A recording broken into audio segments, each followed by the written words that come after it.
آپ کو پتہ ہے سورہ یونس جو ہے یہ مکی صورتوں میں سے ہے، ابتدائی اسلام میں نازل ہونے والی صورتوں میں سے ہے.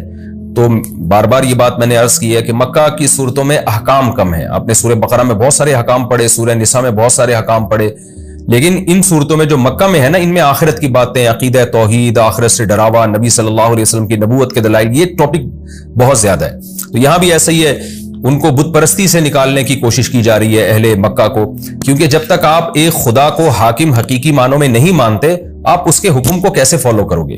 تو ان کو اس دلدل میں، جس بت پرستی کی دلدل میں وہ پھنسے ہوئے ہیں، اس دلدل سے قرآن نکال رہا ہے، مختلف طریقوں سے ان کو سمجھا رہا ہے.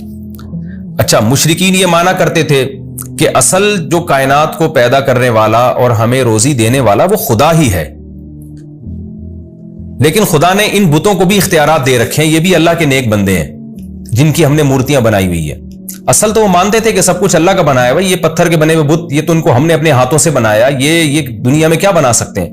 تو قرآن نے نا اسی بات کو، جس کو وہ مانتے تھے، ان کی زبان سے بار بار ریپیٹ کروایا ہے.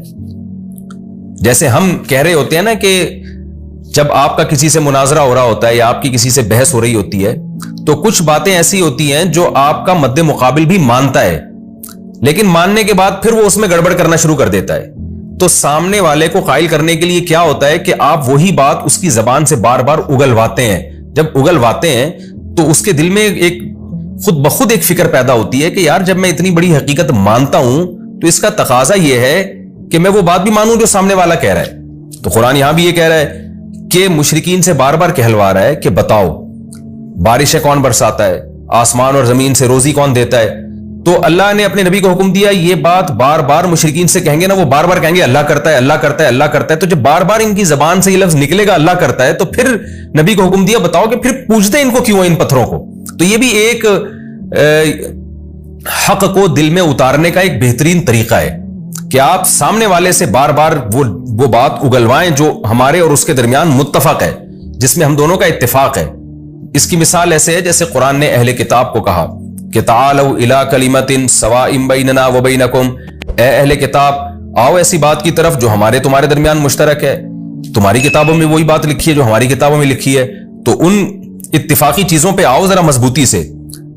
وہ کیا ہے؟ اللہ نعبد الا اللہ، تمہاری کتابیں کہتی ہیں کہ اللہ کے سوا کسی کی عبادت نہیں ہوگی، ہم اللہ کے ساتھ کسی کو شریک نہیں کریں گے. تو جب اہل کتاب یہ بات سنیں گے نا تو ان کو ایک موٹیویشن ملے گی کہ یار جب بار بار اللہ ہی کی عبادت کرنی ہے تو پھر عیسیٰ سے مدد مانگنے کا کیا مطلب ہوا؟ پھر یہ ہم نے کیا ڈرامہ رچایا ہوا ہے کہ وہ اللہ کی باڈی سے نکلے اور معاذ اللہ پھر وہ اللہ بھی ہیں اور اللہ کے علاوہ بھی ہیں. تو یہ خود بخود ان کو اس کی برائی ان کے دل میں بیٹھے گی. تو قرآن صرف دلائل کی کتاب نہیں ہے، موٹیویشن کی بھی کتاب ہے. تو اس لیے اللہ تعالیٰ نے جگہ جگہ یہ طرز اختیار کیا کہ مشرکین کی زبان سے اللہ کی بڑائی نکلوائی جائے. جب وہ اللہ کی بڑائی بیان کریں گے تو خود بخود ان بتوں کی برائی ان کے دل میں آئے گی. تو قرآن کہتا ہے قل، اے نبی ان سے کہہ دیجئے، من یرزقکم من السماء والارض، کون ہے جو آسمان سے تمہیں روزی دیتا ہے، بارشیں برسا کے، والارض اور زمین سے روزی دیتا ہے. امن یملک السمع، کون ہے جو سماعت کا مالک ہے، جب چاہے تمہاری کانوں کے سننے کی طاقت ختم کر دے. والابصار، اور کون ہے جو تمہارے دیکھنے کی طاقت کا مالک ہے، اس کو یہ کنٹرول ہے کہ جب چاہے تمہیں تمہاری دیکھنے کی قوت کو ختم کر دے. ومن یخرج الحی، کون ہے جو صاحب کمالات ہے، جو زندہ کو مردہ سے نکالتا ہے. جیسے انڈا ایک مردہ چیز ہے، تھوڑے دنوں میں کیسے اس میں ہارٹ بیٹ پیدا ہوتی ہے، روح پڑ جاتی ہے اور چوزا نکل آتا ہے. وَيُخْرِجُ الْمَيِّتَ مِنَ الْحَيِّ، اور مردہ چیزوں کو زندہ چیزوں سے نکالتا ہے. آپ کو پتہ ہے میڈیکل سائنس کے لیے دنیا کا سب سے بڑا مسئلہ حیات کو ڈیفائن کرنا ہے کہ زندگی کی ڈیفینیشن کیا، یہ حیات کیا چیز ہے. تو اللہ نے موت اور حیات کو پیدا کر دیا، کتنا بڑا کمال ہے خدا کا. وَمَن يُدَبِّرُ الْأَمْرَ، اور کون ہے جو معاملات کی تدبیریں کر رہا ہے. کیونکہ اس کائنات میں آپ کو ایک مینجمنٹ نظر آئے گی، تو مینجمنٹ مینیجر کے بغیر نہیں ہوتی. مینجمنٹ کو ہم عربی میں تدبیر کہتے ہیں، اردو میں انتظام کہتے ہیں کہ انتظام ہے. تبھی کہتے ہیں علاقے کا ناظم ہے، منتظم ہے. کیا مطلب؟ جو نظم و ضبط اور پورا ایک اس نے جو ہے وہ ایک سسٹم بنایا ہوا ہے. تو اسی کو عربی میں تدبیر کہا جاتا ہے. وَمَن يُدَبِّرُ الْأَمْرَ، اور کون ہے جو معاملات کی تدبیر کر رہا ہے، پوری کائنات میں ایک مینجمنٹ اس نے باقی رکھی ہوئی ہے. تو جب اے نبی آپ ان سے سوال پوچھیں گے فَسَيَقُولُونَ اللَّهُ، فوراً یہ کہہ دیں گے، عنقریب کہہ دیں گے اللہ. اگرچہ ان کو یہ کہتے ہوئے تکلیف ہو رہی ہوتی ہے کہ ہم اللہ کی کبریائی بیان کریں، کیونکہ ان کو پتا ہے کہ ہم جب اللہ کی بڑائی بیان کریں گے تو ان جو بت ہے نا ہمارے جو جھوٹے معبود ہیں ان کی برائی آٹومیٹیکلی بیان ہو جائے گی کہ یہ تو کچھ بھی نہیں کر سکتے. لیکن اس کے باوجود قرآن کہتا ہے فوراً یہ پکار اٹھیں گے کہ بھائی وہ تو اللہ, یعنی اس میں تو کوئی دو رائے ہو ہی نہیں سکتی. کیونکہ مشرکین میں اتنی عقل تھی, وہ یہ مانتے تھے کہ جن بتوں کو ہم نے اپنے ہاتھوں سے بنایا ہے انہوں نے کہاں آسمان سے یہ کمبخت بارش برساتے ہیں, کہاں یہ پورے کائنات کو چلا رہے ہیں. یہ ان کے دل کی آواز تھی جو سوال پوچھنے پر فوراً ان کی زبان پہ آ جاتا تھا یہ جملہ. فقل, تو اے نبی فوراً آپ نے کیا کہنا ہے, افلا تتقون, تو پھر تم ڈرتے نہیں ہو خدا سے, بچتے نہیں ہو اس کی نافرمانی سے. تو جس نے یہ سارے کام کیے ہیں تو اصل تو وہ ہے جس کو پوجا جائے, جس کی عبادت کی جائے. فذالکم اللہ, کیا بلاغت ہے قرآن کی. بس ذالکم اللہ, یہ ہے اللہ. یعنی نبی سے کہا جا رہا ہے آپ ان سے کہیں کہ اللہ گویا ہاتھ کا اشارہ کر کے کہہ رہے کہ جو یہ سارے کام کرتا ہے نا, آسمان سے بارشیں برسا رہا ہے, زمین سے طرح طرح کی نباتات پیدا کر رہا ہے, اور ہر چیز کا مالک ہے, مردے کو زندہ سے, زندہ کو مردے سے نکال رہا ہے, اور پوری کائنات میں ایک مینجمنٹ کو برقرار رکھا ہوا ہے, جس کی یہ صفات ہے ذالکم اللہ, یہی تو اللہ ہے. یعنی محمد صلی اللہ علیہ وسلم جس اللہ کی طرف تمہیں بلا رہے ہیں وہ کوئی اچھمبے کی چیز نہیں ہے, وہ کوئی ایسی مخلوق, ایسی ذات نہیں ہے جو کھوپڑی میں آئی نہیں کہ وہ ہے کیا. یہی تو ہے جو سارے کام کر رہا ہے, بس اسی کی طرف تو تمہیں دعوت دی جا رہی ہے. فذالکم اللہ ربکم, یہی اللہ ہے تمہارا رب ہے, تمہارا پروردگار ہے. رب کا معنی پالنے والا ہے, الحق برحق ہے, اس کے علاوہ جتنے بھی تم نے خدا بنائے ہوئے سارے باطل ہیں. کیسی بلاغت ہے. میں جب سورہ یونس پڑھا کرتا تھا نا جب طالب علمی کے دور میں, مجھے یہ آیت میں بڑا ایک لطف آتا تھا, ایک بڑا ایک وجد آتا تھا کہ کیسے اللہ نے اپنی صفات بیان کر کے کیسے اللہ نے کہا فذالکم اللہ, یہی تو اللہ ہے.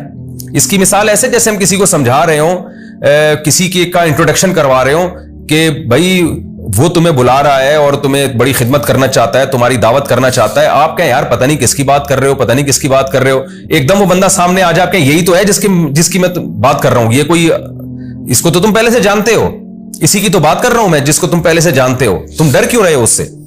یہی قرآن کا انداز ہے. کیونکہ آپ آج بھی ایتھیسٹ سے جب بات کرتے ہیں نا خدا کی, وہ بھی گھنا بن جاتا ہے. جو خدا کے منکر ہے نا وہ بھی کہتے ہیں پتہ نہیں کون سے گاڈ کی بات کر رہے ہو یار, تم ہے بھی کہ نہیں ہے, کہاں ہے وہ, نظر کیوں نہیں آتا. تو اللہ اپنی صفات بیان کرتا ہے کہ یہ سارے کام آٹومیٹیکلی خود بخود نہیں ہو سکتے. تو جو یہ کام کر رہا ہے فذالکم اللہ, یہی اللہ بالکل تمہارے سامنے ہے, کوئی ایسی چیز نہیں ہے جو تمہاری عقل سے بالا تر ہو. اور اللہ ہے, اور ربکم, یہ پال رہا ہے تمہیں, صرف مالک نہیں ہے بلکہ تمہیں رزق بھی دے رہا ہے, تمہاری تربیت بھی کر رہا ہے. الحق, اور یہی برحق ہے, اس کے علاوہ جتنے جھوٹے خدا تم نے بنائے ہوئے وہ سارے باطل ہیں. فماذا بعد الحق الا الضلال, تو بتاؤ حق کے بعد اب گمراہی کے سوا کیا رہ گیا.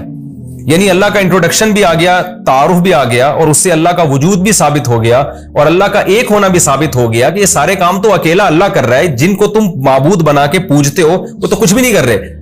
تو اللہ کا وجود بھی ثابت ہو گیا اور اللہ کا ایک ہونا بھی ثابت ہو گیا. تو اس حق کو اگر تم نہیں مانتے تو بتاؤ حق کے بعد گمراہی کے سوا کیا ہے. اس کا مطلب اس حق کو تم چھوڑو گے تو تم گمراہی کی طرف لے کے جا رہے ہو. یعنی یہ نہیں ہو سکتا کہ کوئی آدمی کہے میں تو نیوٹرل ہوں, میں نہ اللہ کو مانتا ہوں نہ میں نہیں مانتا, میں تو ویسی زندگی گزار رہا ہوں, میں مجھے کیوں گمراہ کہہ رہے ہو. نہ اللہ کہتے ہیں جو حق کو نہیں مانتا تو وہ گمراہ ہے, جو حق کو نہیں مانتا تو اس کا مطلب وہ گمراہ ہے. فماذا بعد الحق, تو بتاؤ کیا چیز ہے حق کے بعد, الا الضلال, سوائے گمراہی کے. تو اب جو براڈ مائنڈڈ بننے والے لوگ ہیں نا, جو لبرل بنتے ہیں کہ جی ہم کسی ایک طرف نہیں جاتے, نہ ہم خدا کے وجود کو مانتے ہیں نہ انکار کرتے ہیں, اور ہم تو یعنی اعتدال والی رائے اختیار کرتے ہیں. تو اللہ کہتے ہیں نہ, ایک چیز کا حق ہونا ثابت ہو جائے نا تو اس پہ ڈٹ جاؤ. چاہے لوگ تمہیں فنڈامنٹلسٹ کہیں, لوگ تمہیں دقیانوس کہیں, لوگ تمہیں بنیاد پرست کہیں, کچھ بھی کہیں, کیونکہ اگر اس حق کو تم نہیں مانتے تو پھر بیچ کا کوئی دوسرا راستہ نہیں ہے. حق کے علاوہ سب کچھ گمراہ ہے. تو اس کے علاوہ کوئی رائے رکھو گے تو وہ گمراہی والی رائے کہلائے گی. تم پھر معتدل نہیں کہلاؤ گے بلکہ تم گمراہ کہلاؤ گے. فماذا بعد الحق الا الضلال, تو بتاؤ حق کے بعد کیا رہ گیا ہے سوائے گمراہی کے. فانا تصرفون, تو تم کہاں پھرائے جا رہے ہو, تم اس حق کو چھوڑ کے کون ہے جو تمہیں کہیں اور لے کے جا رہا ہے. دیکھیں یہ بھی پیسو وائس کا جملہ استعمال کیا, یہ نہیں کہا کہ فانا تصرفون, تم کہاں پھر رہے ہو, بلکہ تم کہاں پھرائے جا رہے ہو. کیا مطلب, کون سی طاقت ہے جو تمہیں حق سے ہٹا کر کہیں اور لے کے جا رہی ہے. اس میں بھی بلاغت ہے. بلاغت یہ ہے کہ انسان کا ضمیر, اس کی عقل تو کہتی ہے کہ حق یہی ہے, لیکن کوئی غیر مرئی طاقتیں ہیں جو انسان کو ہٹا رہی ہوتی ہیں وہاں سے. وہ شیطان بھی ہو سکتا ہے, وہ آپ کا کلچر بھی ہو سکتا ہے, وہ آپ کے ملکی قوانین بھی ہو سکتے ہیں, وہ آپ کا انوائرمنٹ اور بہت ساری اور چیزیں ہیں جو انسان کو آپ کی خواہشات بھی ہو سکتی ہیں، وہ ساری چیزیں آپ کو ہٹا رہی ہوتی ہیں، کھینچ رہی ہوتی ہیں دوسری طرف. تو اللہ کہتے ہیں کہ آپ کو کہاں پھرایا جا رہا ہے، کہاں گھمایا جا رہا ہے، یعنی کوئی اور گھما رہا ہے آپ کو. سوچو کوئی اور گمراہ کر رہا ہے، گویا آپ تو گمراہ نہیں ہونا چاہتے لیکن ایسا لگتا ہے کوئی طاقت ہے جو آپ کو سیدھے راستے سے ہٹا رہی ہے، اس کے بارے میں غور کرو. كذلك حقت كلمۃ ربك على الذين فسقوا. اسی طرح جو فاسق لوگ ہیں، حدود کو کراس کرتے ہیں. حدود کا کیا مطلب؟ عقل کی بھی ایک حد ہے، ضمیر کی بھی ایک حد ہے، لیکن وہ تمام حدود کو کراس کر کے گمراہی کی طرف جو لوگ جاتے ہیں تو ان لوگوں پر اسی طرح رب کا کلمہ ثابت ہو جاتا ہے. وہ کلمہ کیا ہے کہ لا یؤمنون، یہ لوگ ایمان نہیں لے کر آئیں گے. یہ کلمہ ان پر ثابت ہو جاتا ہے، اللہ کا کلمہ، کہ یہ ہٹ دھرم لوگ سب کچھ مان کے بھی کہ اس کائنات کو چلانے والا اللہ، پیدا کرنے والا اللہ، اس کے بعد بھی وہ گمراہی کا راستہ اختیار کرتے ہیں. تو دیکھو اس طرح سے اللہ کی بات ان پر ثابت ہو جاتی ہے، لیکن کن پر؟ جو حدود کو کراس کرتے ہیں. قل هل من شركائكم من يبدأ الخلق ثم يعيده. اے نبی ان سے کہہ دیجئے، مزید سوال پوچھیں کہ تمہارے جو معبود ہیں ان میں کوئی ایسا ہے جو مخلوق کو پہلی مرتبہ جس نے پیدا کیا ہو، ثم يعيده، پھر اس کو دوبارہ بھی پیدا کرے میدان حشر میں. تو فرسٹ ٹائم بھی نہ کسی نے پیدا کیا اور دوبارہ پیدا کرنا تو سوال ہی پیدا نہیں ہوتا. قل اللہ، آپ ان سے کہہ دیجئے اللہ ہی ہے، یبدأ الخلق، جو مخلوق کو پہلی دفعہ پیدا کرتا ہے، ثم يعيده، پھر دوبارہ بھی پیدا کرے گا. اچھا یہاں آپ ایک بلاغت کا نقطہ دیکھیں. جب پہلے سوالات کیے گئے تھے کہ جو کون ہے جو آسمان سے روزی برساتا ہے، کون ہے جو زندہ کو مردہ سے نکالتا ہے، تو قرآن نے کہا فوراً یہ کہیں گے فَسَيَقُولُونَ اللَّهُ، اللہ یہ کام کرتا ہے. لیکن یہاں پر کیا ہے؟ جب ان سے سوال پوچھا گیا کون ہے جس نے مخلوق کو پہلی دفعہ پیدا کیا اور دوبارہ بھی پیدا کرے گا، اب یہاں قرآن نے یہ نہیں کہا کہ فَسَيَقُولُونَ اللَّهُ، یہ فوراً کہیں گے اللہ. وجہ اس کی یہ تھی کہ دوبارہ پیدا کرنے کے یہ قائل نہیں تھے بہت سارے مشرکین. وہ کہتے تھے پہلی دفعہ تو اللہ نے پیدا کیا، دوبارہ نہیں کرے گا. تو اس لیے اللہ نے اپنی بات بھی آگے بڑھا دی کہ صرف فرسٹ ٹائم نہیں ہے، دوبارہ بھی میں پیدا کروں گا. تو اس لیے اللہ نے کہا کہ اے نبی آپ خود ان کو بتا دیں. اب یہاں یہ جواب نہیں دیں گے، اب آپ ان کو بتا دیں کہ جیسے فرسٹ ٹائم خدا نے پیدا کیا ہے، دوبارہ بھی اللہ ہی پیدا کرے گا. یہ جو تمہارے بت ہیں پتھر کے بنے ہوئے اور جو جھوٹے خدا ہیں، نہ انہوں نے مخلوق کو پہلی دفعہ پیدا کیا اور نہ یہ دوبارہ پیدا کرنے پر قدرت رکھتے ہیں. قل هل من شركائكم من يبدأ الخلق، کہہ دیجئے تمہارے معبودوں میں کون ہے جو فرسٹ ٹائم مخلوق کو پیدا کرتا ہے، ثم يعيده، پھر دوبارہ پیدا کرے گا.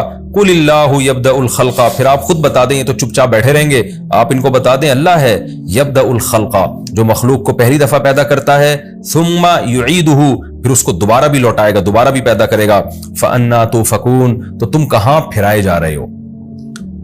دوسری دفعہ چلو پیدا کرنے کے قائل نہیں، لیکن فرسٹ ٹائم تو مانتے ہو نا اللہ نے پیدا کیا، تو اس اللہ کو چھوڑ کر کن جھوٹے خداؤں کے پیچھے لگے ہوئے ہو؟